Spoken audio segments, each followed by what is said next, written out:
So I want to say welcome to everyone that's joined us. My name is Jody Peters, and I'm the program manager for the Ecological Forecasting Initiative, which we also call EFI.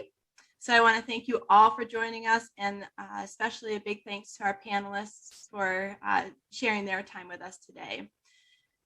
So this panel on co-production of scientific materials with stakeholders and decision makers is hosted by the Partners in Knowledge Transfer Working Group of EFI. And so I'll give a brief overview of the logistics for the call, a bit of background about EFI, and then I'll turn it over to Christopher Brown from NOAA, who will introduce the panelists and help with transitions between them. And each panelist will have 10 minutes to share their lessons learned and best practices about co-production. And then Kira Sullivan-Wiley from the University of Notre Dame will moderate the Q&A session. So we ask that all of you please stay muted during the call so we don't interrupt our speakers. If you're comfortable sharing your videos, it's fun to see faces rather than names and boxes, but it's not required at all. And we know that many of us are working from home, and this is a family-friendly, pet-friendly workshop. So if loved ones happen to join, we understand. And while we don't expect there will be any issues, if there are any inappropriate behavior, then we'll remove those individuals. And we expect that everyone will treat each other with kindness, respect, and consideration. EFI values the diversity of views and opinions, and we want to be considerate of each other. So real quickly, a little bit about the Ecological Forecasting Initiative. We're a grassroots consortium, and we're aimed at building and supporting a community of practice around iterative near-term ecological forecasts. And iterative forecasts are a great tool for providing management decisions and for testing ecological theory. There's lots of different types of forecasts, and you can see some examples on our ecoforecast.org website. But a couple examples of forecasts that we're supporting through a Research Coordination Network grant that we have is through our Neon Forecasting Challenge. And so those forecasts include terrestrial water and carbon fluxes, forecasts for tick populations and beetle communities, forecasts for canopy greenness for the spring and the fall in North America, and then water temperature and dissolved oxygen. And these forecasts are all using data that come from NEON. So ecological forecasts provide an estimate of the future state of the ecological system with the uncertainty about the prediction for that future state. And just like weather forecasts let us prepare for the future, ecological forecasts let us prepare for changes in ecosystem services. So anyone's welcome to join in our EFI activities. We have members ranging from those that have no experience with ecological forecasting, but who are interested in the topic and the process, ranging to those that create and use ecological forecasts. And there's a number of different ways to get involved with EFI, including our different working groups. And so the EFI Partners Working Group that's hosting this call is focused on fostering collaborations and forecast co-production between academia, government, and non-government and corporations. We have groups that are working on the cyber infrastructure and the statistical methods of ecological forecasting, other groups that are working on the education and inclusion and diversity aspects. We have a student working group, and we have chapters in Canada and Australia. And our social science working group, which focuses on the human dimensions of forecasting, is hosting another panel coming up on May 17. And that one will focus on best practices for visualizing uncertainty for ecological forecasts. And I think Kira will put the link to that in the chat so you can register there. So finally, before I turn it over to Chris, I wanted to get everyone set up on Poll Everywhere. To avoid distractions from chats popping up while our panelists speak, we're going to use Poll Everywhere to collect questions for our panelists. So if you take a quick minute and open up a new web browser or go to your phone, and you can just click on the link that Kira has put in the chat, or you can just type in POLLEV.com/EFI 2021. and that will bring you up to a place where you'll be able to put in questions as the panelists speak, and we'll provide reminders for that link as the panelists speak. So if you don't get to it right now, that's fine.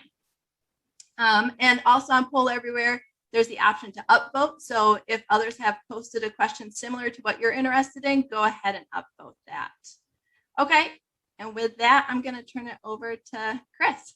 Yeah, thanks, Jody, and welcome everyone. My name is Chris Brown, and I work at NOAA Satellite and Information Service, and I'm a co-lead of FE's Partners in Knowledge Transfer Working Group.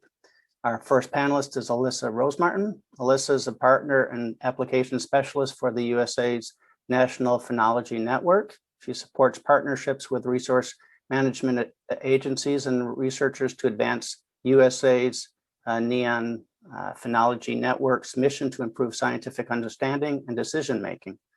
Alyssa has recently led co-production efforts related to changes in the timing of spring, forest pest risk, and invasive plant management. Alyssa, the floor is yours.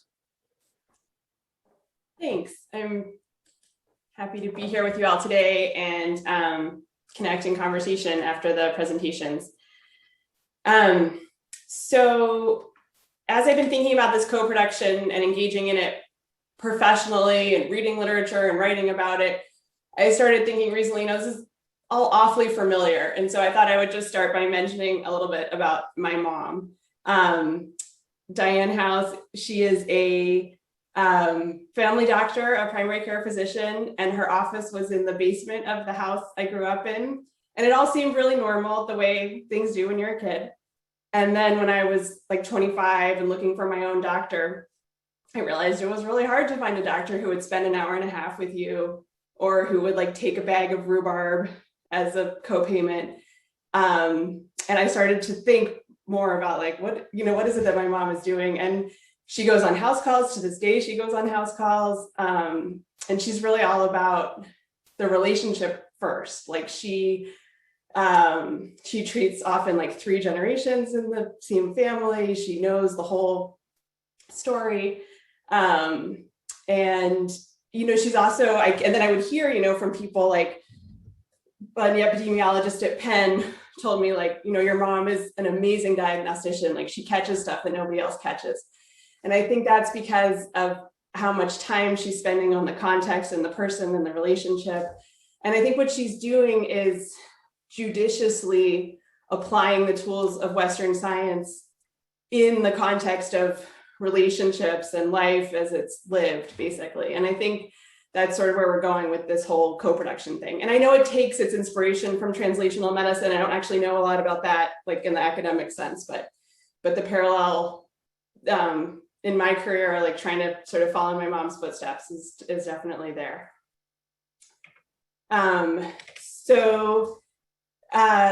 framework at the Phenology Network. So I would say ever since we've been around, since 2009, we've been doing partnership-based science and asking people what they want to find out about phenology and how it makes sense to track it. And then as it was sort of came into our world and formalized with the work of Allison Meadow and Tamara Wall and this special issue of Frontiers that came out in 2017, we like latched onto it and realized, this framework will help us. And it is very aligned to what we're already doing. So the definition we use is that information users and providers collaborate in the generation of knowledge as kind of the core of the definition. And that some of the key features are about building and sustaining relationships, acknowledging each partner's differences, like what they want out of the partnership and project, what their strengths are, what their limitations are. And then this framework from David Chavez that builds on 2 prior frameworks that I've also cited down there, I think really shows that co-production isn't like one thing. It doesn't look one way. It can really look different in different contexts. And I think the important thing is to choose the right model that works for the funding that you have, the context that you're in, the goals of the particular project. And so moving from left to right, it goes from contractual, where the researcher is really making the most control. The locus of control goes from the researcher to the community members or the decision makers, from left to right. And so it's just deeper engagement of community members, essentially, until you get to the Indigenous one, which is the new piece that David Chavez is adding, centering in Indigenous value systems and historical context. So I'm going to share examples that are in the 3 ones on the right: collaborative, collegial, and Indigenous, just briefly, and then just sort of talk more deeply from there in terms of what people are interested in. The other tool or framework that I'll mention that's been really helpful is the in Wall et al. 2017, there are these indicators of co-produced knowledge. There's like 48 of them or something, but they're really helpful for shaping a project, especially on the front side as you go into it. So, and they're organized along the same categories as the logic model, which is, you're familiar with, like, cooperative extension uses this a lot. It's basically a way of making sure that what you're doing is going to have the impact that you want it to have. And so you think about the inputs, like our time and staff and funding. The process is how you work together. The outputs are the things that are much easier to measure, like workshops and reports. The outcomes are the goals being met, and the impacts are the bigger change in the world that you're trying to create. So there's example indicators that I've put down here from each of those 5 categories. So you can think about at what point do you involve the agency or the decision maker in your work as a researcher, as a process indicator, and generally the earlier the better.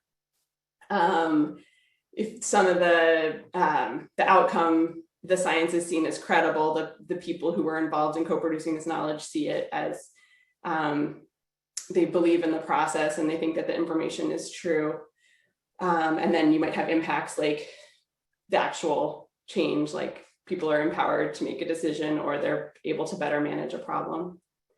So we have like a Google spreadsheet where we have all of these indicators written down, and then the project in one column. And then we have, sometimes it'll just say yes, or there'll be some reflections about it. And we're like, oh yeah, we're not doing enough of that, we should add this one. So we use it not at the end so much as like along the way to make sure that we're catching these common pitfalls or things that we might overlook. So the first of the 3 examples I was going to share is this one about advancing spring onset in the Park Service. It's in the middle model from that first diagram, the collaborative model. We worked with ecologists within the Park Service, as well as academic researchers at UWM and Cornell. And we listened to how managers wanted their information on how climate change is affecting spring and what had been effective in the past in terms of communicating that. And we jointly did the analyses and wrote the paper and did all the communications. Like we did a bunch of webinars and helped craft a web page. It was very much like us at the Phenology Network together with the Climate Change Response Program staff at the Park Service co-developing that. And we've seen a lot of, this is an older project, like 2015 or 16. And so we've really seen we've had time to see the impact. So we've heard that, 1,500 people have engaged with this information at 150 workshops or something, and that it's been able to, it's really helped them see, not just a 2-degree increase in temperature, but how that has already been changing the timing of spring. The second example is more in the collegial model, where we're working together with state forest and NGO managers and really trying to shape the question in the management context and allow it to be driven that way. And, I had originally thought that this project would go in the direction of an ecological forecast about forest pests, but it didn't. And it may still go there in the future, but it seemed like there was this really important groundwork that needed to be done first to wrap your hands around this really complex problem of forest pests, especially in multiple, state and local and regional management contexts, and under climate change. So what the managers really wanted out of this project was a decision support tool that would help them organize and synthesize information for any new pest that's coming along and help them decide where to focus their energy. Basically, you can see in the column here whether they should really focus on getting rid of the pest or increasing forest resilience, or kind of accepting that the pest is going to change forest structure and recovering and adapting to new conditions. And so we worked with an expert on structured decision making to help come up with this framework that then this just looks like a table, right? But the managers were really excited about it. Like, this is going to help us weigh these different, how each one of these particular actions that we could take is going to increase forest health or improve carbon storage or affect human safety. And it was also a neat way to bring together people with really different priorities. So like the National Park Service partners are like have to save particular trees and landscapes because it's like this preservation mission. So there's like trees that witnessed the Civil War that have to live versus the, state of Rhode Island forestry person just wants there to be trees, and a whole different forest composition is okay with her, as long as the ecosystem services are being sustained. And so to try to come up with a strategy that might work across those different management priorities, we had to really like create this framework to bring them all together. So this project went in a really different direction, but I think it was really good in the sense that it was driven by the forest managers and they see value in what came out. And I think that what came out can help us drive research agenda and questions moving forward. And then the last one I wanted to mention is the Indigenous Phenology Network, which is not particularly a project in any sense of the word that I like in a Western science sense of the word, but we are a group of Western and Indigenous scientists and people who care about the timing of seasonal changes and how those are affecting food and ceremony and other things of value to Indigenous communities. And so we've really focused so much on process. It's the far end of that extreme, really building relationships, making sure that we're working equitably, resolving conflict thoughtfully, learning on the Western science side, like learning the history and the culture and listening a ton. And so we've had we did a National Conservation Training Center webinar series about Western and Indigenous approaches to phenology. We are putting together a grant proposal for one of the casks right now focused on cycles of fire phenology, fire cycles and returning fire. So I think it's a really fertile ground for future projects. And the focus has been really on relationship and context. Sorry, I'm not sure how I am on time, but that is what I was going to share. So thank you.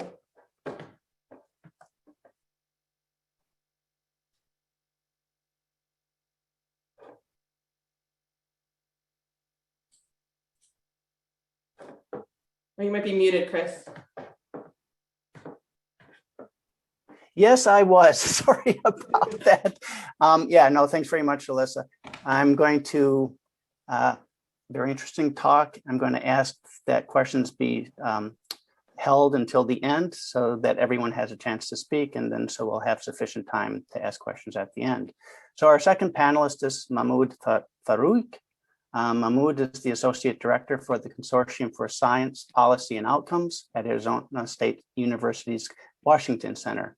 He co-leads the Consortium for Science, Policy, and Outcomes long-term efforts to build a community of practice among innovative boundary practitioners at the science policy interface. Mahmoud's expertise focuses on innovation systems, research management, knowledge co-production, policy entrepreneurship, and participatory technology assessment. Mahmoud, whenever you have a chance. Thanks. Thank you. Can you hear me? Yes. Okay. Can you see my screen? Yes. Okay, great. I'm Mahmoud Farook. As Chris mentioned, I work at the Consortium for Science, Policy, and Outcomes. And part of my job is to work with the boundary practitioners because I sit at the interface of policy, because I'm in Washington, D.C., and the production of knowledge at my home institution, Arizona State. One of the areas that I've been working a lot in the past 10 years is how can we co-produce with the public? So this idea of, we talk about public engagement all the time, but how can we operationalize the idea of public engagement in a systematic way that it can help support decision-making? So I'm going to share with you what is the state of the art in our public engagement practices right now. So, but beforehand, the question is, why do we need public engagement? The particular type of public engagement that we use is called participatory technology assessment.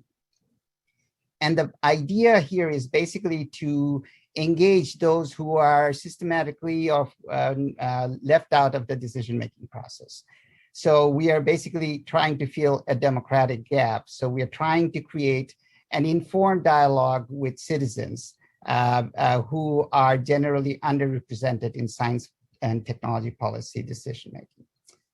So now, why do we need that? So we think that we need that because a lot of times we have, in our expert-driven world, market success, but we have public value failure. And sometimes we don't even know we have public value failure till we have actually, well into the process. So, if we think about like our most recent example, vaccine development, we had the vaccine, but, the distribution of it was, we had the vaccine, but we failed in terms of having a plan in place to deal with its distribution and know in advance what are the challenges we have to deal with. I mean, so we had warp speed development, but, on warp speed kind of public engagement or public consultation. The other aspects of it, comes from, what we call, a lot of the issues that we face today fall into the area of post-normal science. We have high decision stakes and high uncertainties. And what is needed at those moments, we cannot wait for the science to be done. We have to make decisions as we are doing the science.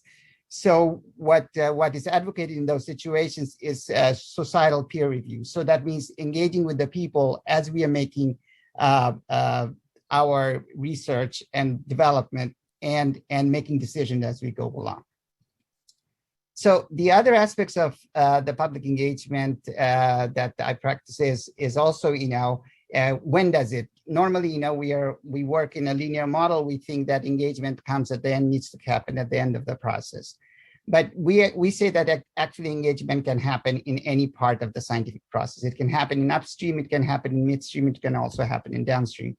It's just the questions that we are asking are different. In the upstream, we're asking, should we or should we not do this thing? In the midstream and downstream, we're asking if we should, then how or what, whether, and those type of questions. And the public is sufficiently knowledgeable to actually engage in these processes. And also the other thing that comes up when we're doing public engagement, and who do we actually mean when we're talking about public? So we think about engagement in 3 layers. First layer is the community. Then is the stakeholders, and with that stakeholder, there's also experts and decision maker. And then the publics, we mean general public in a democratic sense. They may not be directly involved with the phenomena or the technology or the thing that we are doing engagement on. So about 11 years ago, a group of us working in the university and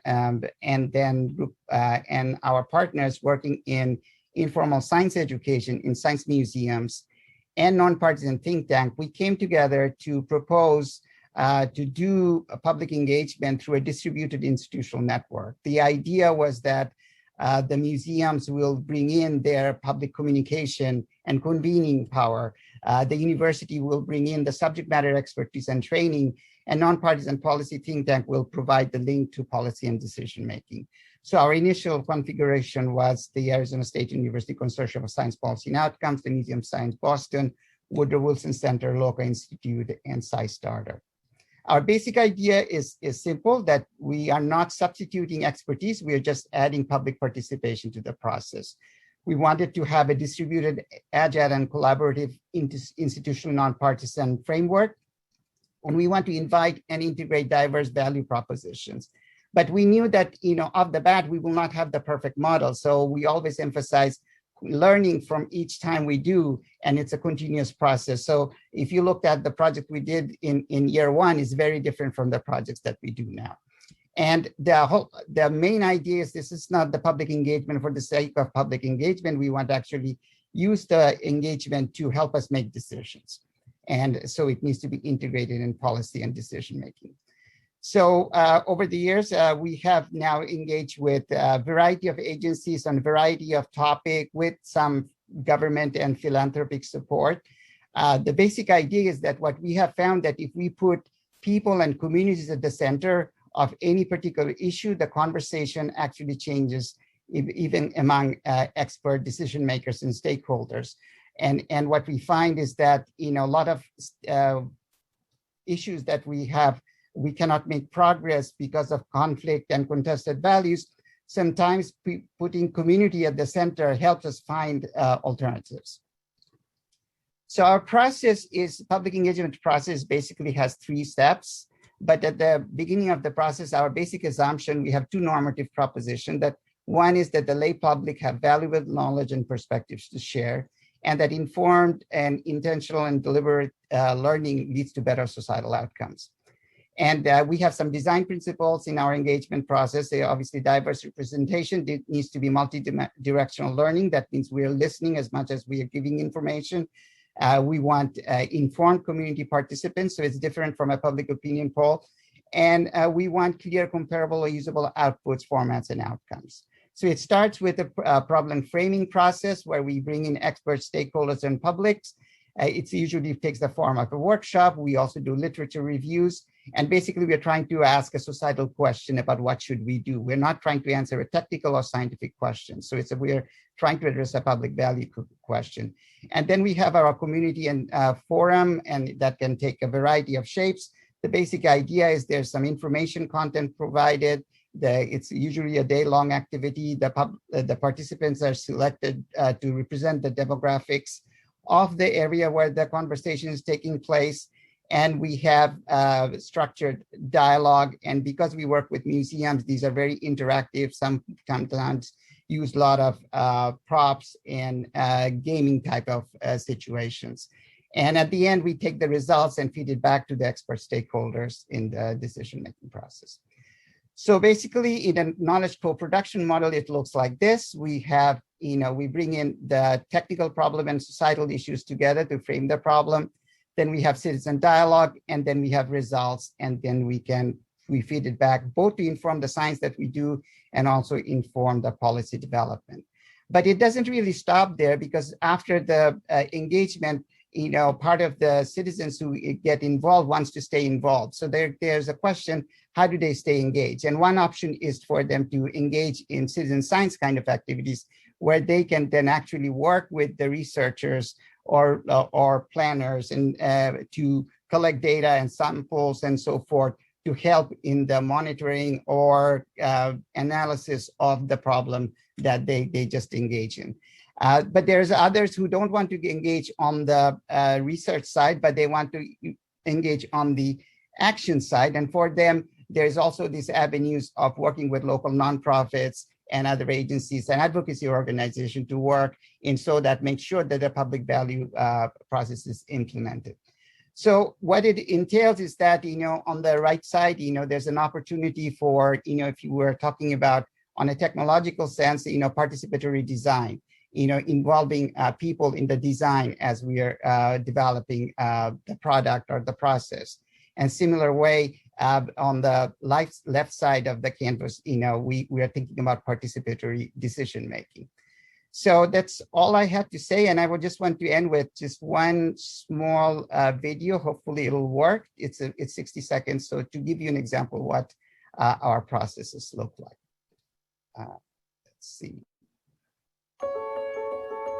This was a deliberation on solar geoengineering research, and this is in Arizona.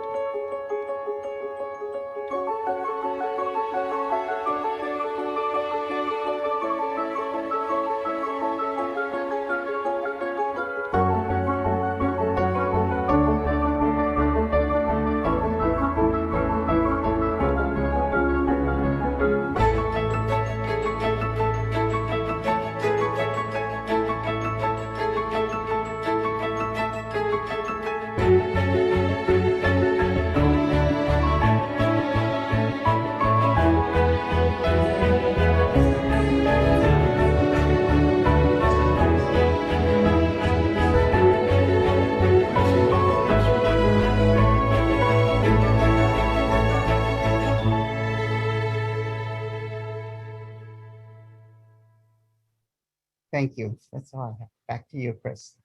Thank you, Mahmoud. Very interesting. Nice video too. And our third and last but not least panelist is Ellen McCrae. She's a friend of mine, as well as she's the Regional Climate Services Director for the Eastern Region of NOAA Satellite and Information Service, and works to make data and information from NESDIS's National Centers for Environmental Information useful, usable, and used by a broad range of stakeholders. Ellen has recently been co-leading the development of a service delivery framework for NOAA, on which she will be speaking. It's all yours, Ellen. Thanks, Chris. And I'm just going to switch over to start my video so you guys can see me and see my screen. Let's see if I can move it to full screen mode here. All right, does that make sense to you guys? Does that look good? Looks great. Okay. Well, I just wanted to say thank you so much to Alyssa and to Mahmoud. I feel like our presentation here is much more sort of the opening to co-production, and you guys are definitely the ones on the ground that have been practicing this, and I've just learned so much from you guys in the beginning of this panel, so thank you. So I think the uniqueness piece that NOAA brings to this is really that we're late to the party, or some of us have been practicing this for a long time. So I guess I'll start just thinking about the service delivery that we've been doing and on the ground, and I'm glad to see folks that we know. Like I'll just shout out to Melissa Kenny, who I see on here, and a few other key partners that we've had for years in the academic space, as Mahmoud said, for that convening power that you guys have all had for a long time. And I think that's really the strength of what we've had with NOAA Climate Services, is that, you know, we're bringing all of us together in this kind of practice. The reason why something like this model for service delivery, which I'll show you, was started originally through the Water Initiative. And so I'll just show a little bit about the NOAA Water Initiative briefly, because it was kind of an excuse just to get this stuff written down. So the Water Initiative has a mission to improve the nation's water security, and really to think about that in terms of the delivery of science-based information. But also it's advancing this kind of transformation of our sciences by doing it in collaboration with our decision makers, which of course is nothing new to this audience, right? So this is great to see this language in some of NOAA's initiatives, but really, what does it mean in practice? And so you can see that this was done in 2016 at the end of Kathy Sullivan as the lead for NOAA, but it took the last 5 years really to work our way through some of the objectives of this initiative. So the 5 objectives of the initiative were listed in the circle here that included, of course, and we were glad to see service delivery and decision support on the front end, if you will, or steps 1 and 2. And then it was sort of the classic NOAA model, the value chain that they always talk about, and that is modeling, research and development and observation, sort of all of the components to the delivery of good science includes all of these pieces, which I think this group certainly knows. And really, when Mickey and I got together they tasked us with enhancing partnerships for the service delivery piece. So the little letters that you can't really see in the green portion of the circle had to do with partnerships. And then the decision support piece was supplying the information to decision makers. And Mickey and I, as co-leads of each of these groups, was like, you really can't do one without the other. I mean, these are intertwined. And so it was a classic, great to be included in your model and your value chain, but from the social science side of NOAA, our experience and our teammates' experience here represents years of understanding in the social science and engagement realm. And we decided we really needed to sort of zoom way out and explain this to NOAA. So why now? We understood certainly that, from the point of view of the Water Initiative, that we were seeing changes in precipitation patterns, including too much and too little water, I like to say. But really centering NOAA's mission around science, service, and stewardship, was, explaining the services piece, saying that NOAA is transforming essentially from our science and technology constrained products and services to really putting the user, in my mind, at the center, where originally I think NOAA has thought that user needs are at the front end, and thanks so much, we'll take it from here kind of thing. Give us the user needs, and then we'll figure out what they need, and then we'll go back and say, here it is, we built it for the last 5 years, we hope you love it. And so hopefully that resonates with you guys in terms of the way that co-production is not how it works. So we started down with, let's describe this to them, and vision, mission, objectives, goals, that sort of classic building of a strategic plan. And we got as far as vision and mission, and we realized, darn, we really need to just explain what this is. So you guys, this is so familiar to so many of you guys. And so I'm really interested to hear some of the lessons that you've had around co-production that we can share, some of the hiccups, I think, for NOAA. So I'll get into my questions back to you guys.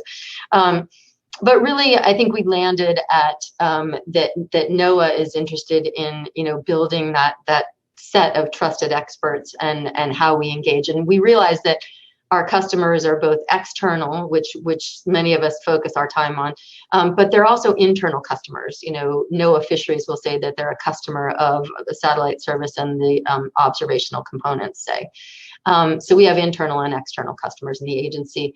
But the idea is that ultimately our work is to be not only useful, like we're pretty sure it's useful stuff, we're pretty sure that we're making it so it's usable, but we really haven't gotten to the metrics of how and whether it's actually used. In other words, have we made an impact to the end user?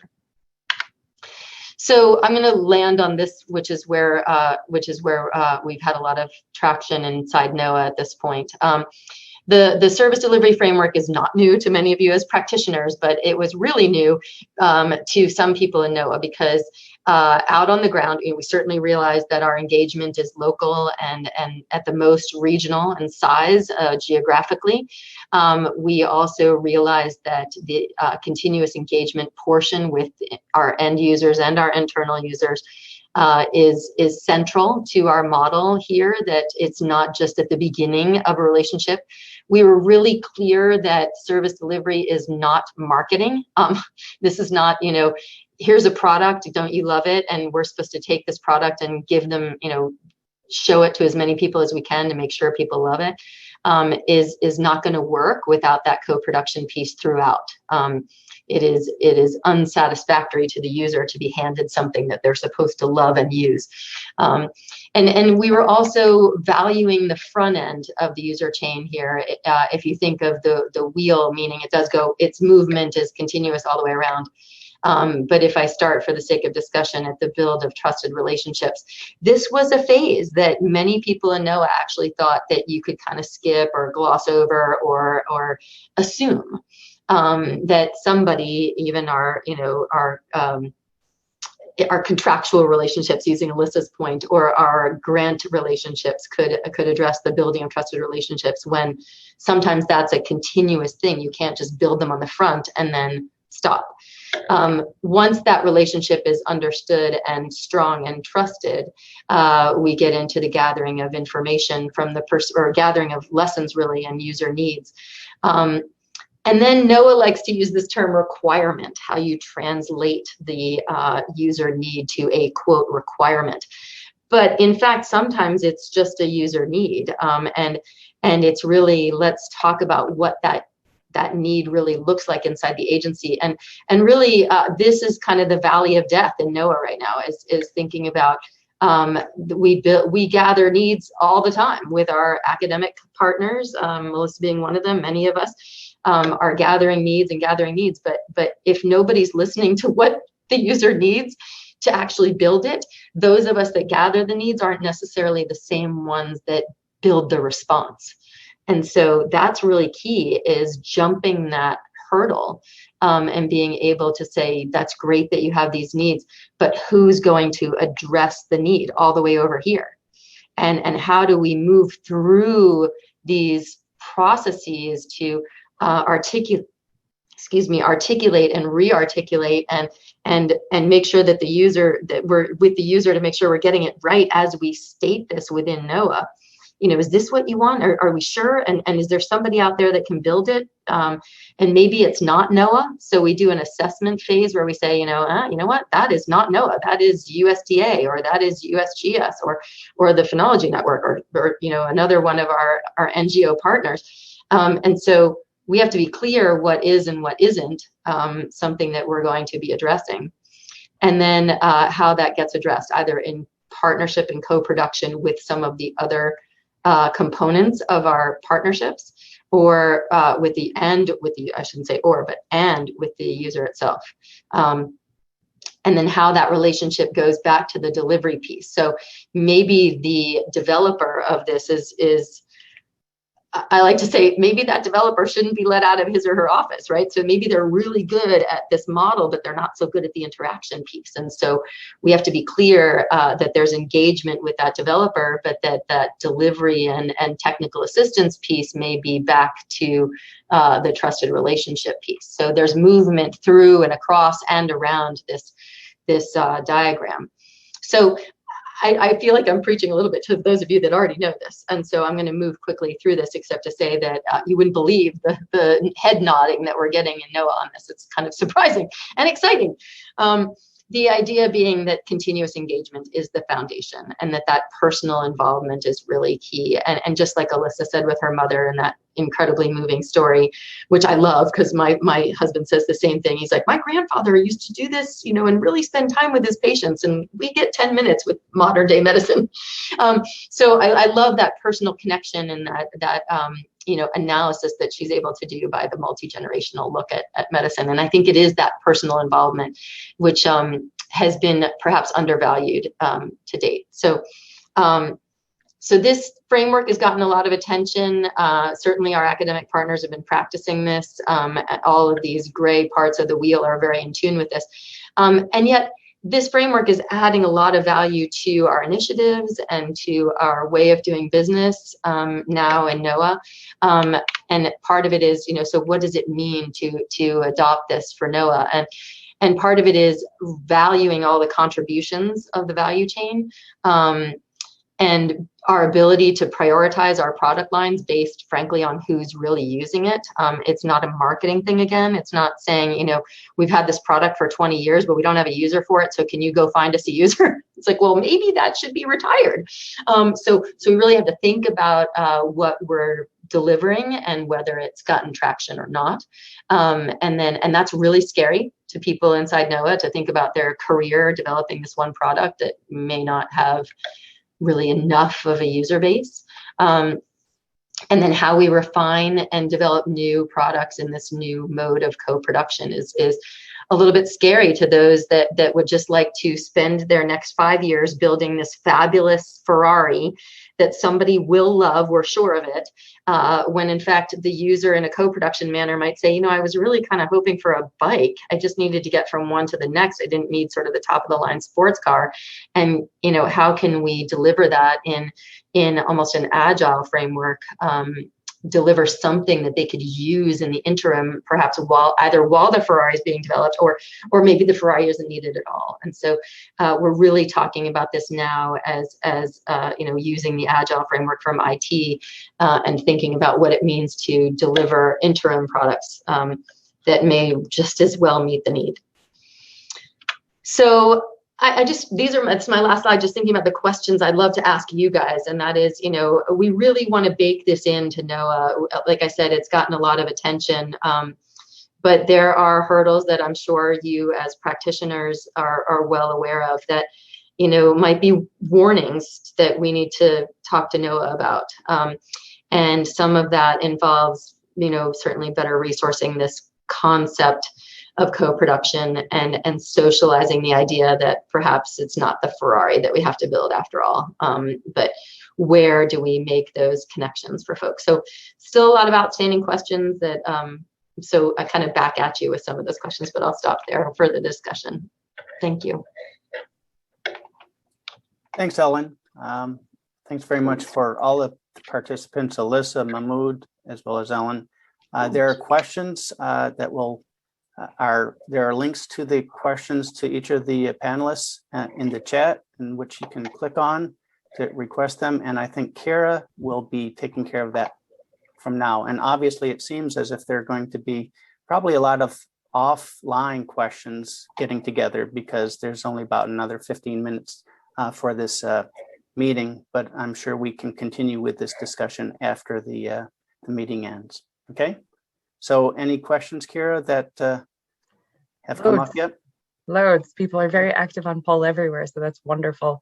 And again, so maybe we can add the link again for anyone who was who maybe joined a little bit later. But Poll Everywhere, and feel free to continue to upvote. I'll try to keep an eye on that. But one question that was posed that I can answer. So Jody is going to be working with all of the speakers to get the full citations that were listed in their talks, and she'll create an FE webpage with the recorded video and any of those resources that were referenced. So that will be forthcoming. And I'll take the questions from Poll Everywhere and I'll direct each of them to someone on the panel, but then other panelists should feel free to also respond. I feel like a lot of the questions got directed to one person, but feedback from all of you would be welcome. And as Chris said, I think we're probably not going to get to all of the really excellent questions that were asked. So it does seem like some offline follow-up will be forthcoming. So one of the questions that got the most upvotes, which I think I'll actually go against my own rule and put this out to all of the panelists, but it was about how might an early career researcher interested in this topic, generally in co-production of knowledge, go about building the needed connections to actually go about practicing co-production of knowledge. So maybe we'll start, maybe let's start with Alyssa. Sure. I don't know if I have a really great answer. I feel like it would depend on the project that you were working on, and figuring out who maybe like are the people in the nonprofit or state management space that are working on that. I've done plenty of cold, whatever, like hi, urban forest manager of Connecticut. I'm working on this project on forest risk, and sometimes they don't answer you and sometimes they do. And so I don't know if other panelists have suggestions.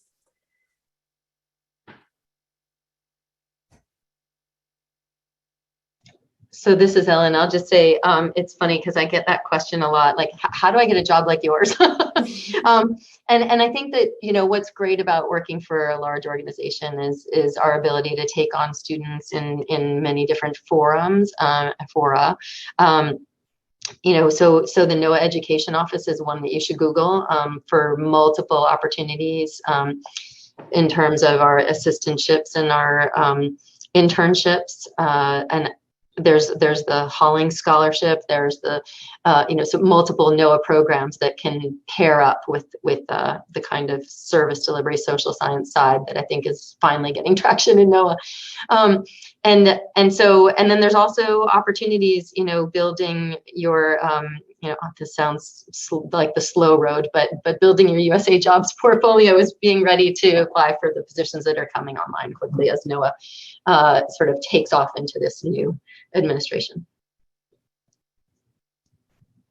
In my area, which is actually public engagement, the entry points are usually, as facilitators, note takers, observers. We're always needing more as we are doing, and that gives orientation. And also, the most important thing is understand and appreciate perspectives of others, that we bring in diverse experience and so forth. So facilitation and observation gives you, kind of exposure to that, and that kind of also helps develop some sensibility and reflexivity. So that's what I would suggest. That's really great. Thank you.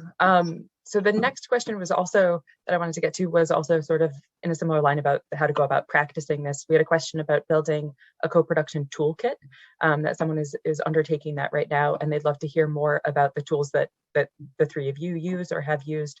And they mentioned specifically, I think it was Alyssa mentioned a Google sheet for evaluation metrics that you used for those the indicators that you had, but one imagines that all of you have ways to sort of measure your success in this space. So anything that you'd like to add to that toolkit?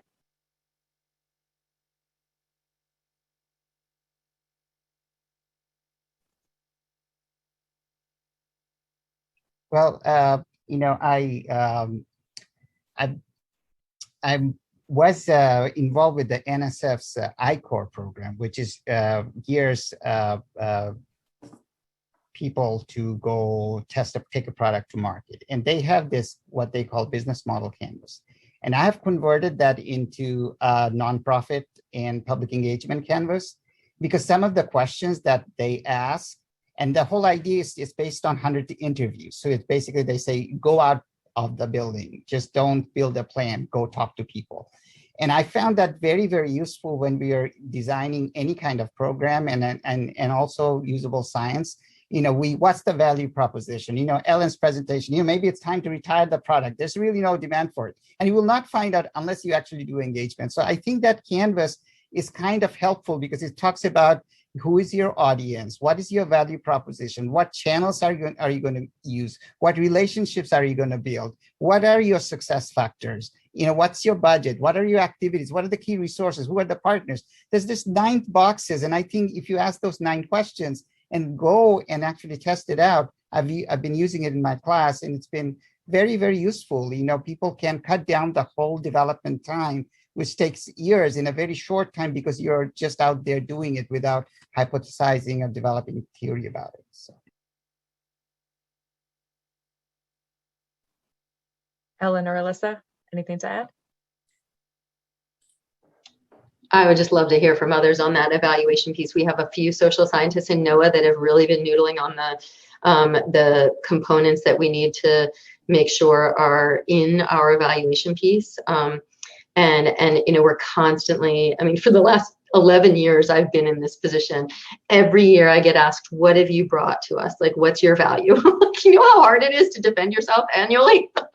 And so I think people just don't quite know how to measure the number of relationships that you have. It's too touchy-feely for them. And so for a physical scientist to say, well, give me the thing, what have you done lately, And so I think that I'd love to hear from you guys about how you defend this kind of work, because I think that's really going to be our success.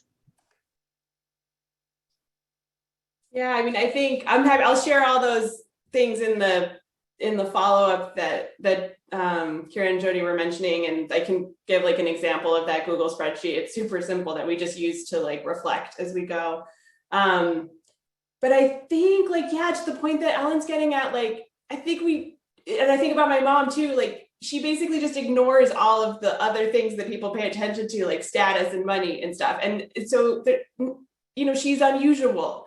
And we have to incentivize the work that is actually meaningful. If we want more people, we want more people to do this, we want to value it, and it's not as easy to measure. And it's not like a number of decision support tools or number of publications. It is harder to measure than that, but that doesn't make it not important. And so, yeah, that's a big structural problem.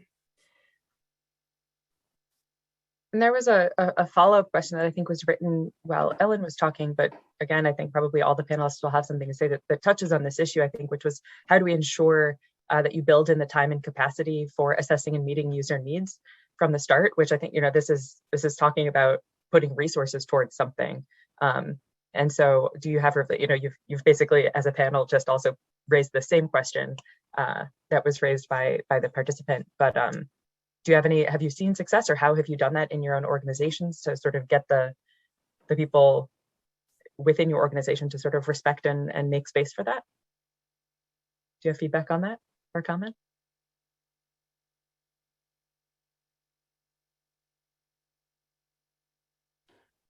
I was just feeling really lucky when Ellen was talking to work at such a small organization, right? There's at our biggest, there were 12 of us. And so it's not hard to go on a journey with everyone and read papers and think about stuff and change our focus, and so I have no idea at a big institution.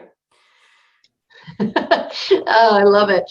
So yeah, it's true. I mean, NOAA has 15,000 people in it. It's like turning an aircraft carrier, or what's bigger, turning the Earth around. I don't know.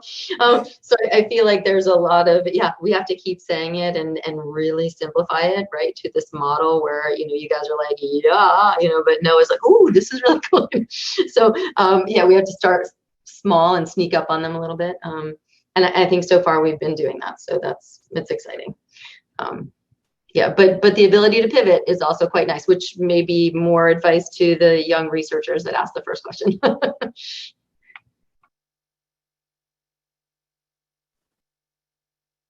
Mahmoud, anything I'm to add? curious about Mahmoud's thoughts on that too, since you seem to be working more in that policy space and shifting larger numbers of people towards thinking about things differently. And it seems like there's some good stuff in there. I don't know. I think it's a long process. You have to play the long game. It's the socializing and all of that. You know, it's. I don't know. I don't have a good answer for that. That's good. Raising good questions is a good first step, right? And agreeing that this is a thing we need to work on. So I think we have 2 minutes left, and of course, so you know, anyone who has to log off exactly at 3, feel free to do that. But I'll try to sneak one more question here, and so that is, and doing a bit of a pivot. So we had two questions that I'll try to combine. It was that it seems that ecologists in academia collaborate much less with climate change mitigators than scientists in agriculture, engineering, and other fields. Do we have sort of reflections on why that might be the case, why sort of ecology might be sort of a latecomer to this? And to follow up, what can ecologists do to make their work more useful to those mitigators, even outside the context of co-production? If anyone has, I think this came up during Alyssa's talk and Ellen's. So either of you, if you have anything to respond there.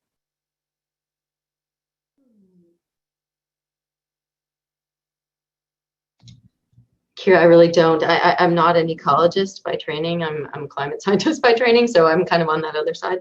But I would be curious about the mitigation side. Has been one that, you know, in the last few years we've been saying, you know, that's not us. We're not in the rule making business around mitigation. And so I'm curious to see how that's transitioned in the last 6 months.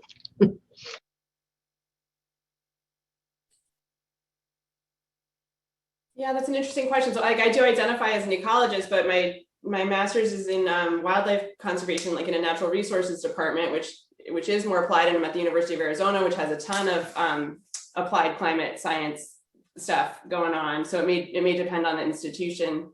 And yeah, so I think of the pure, like the ecology and evolutionary biology department, it's probably more than 10%. But yeah, you might like look for institutions that are doing more of that work if you're interested in it, or yeah.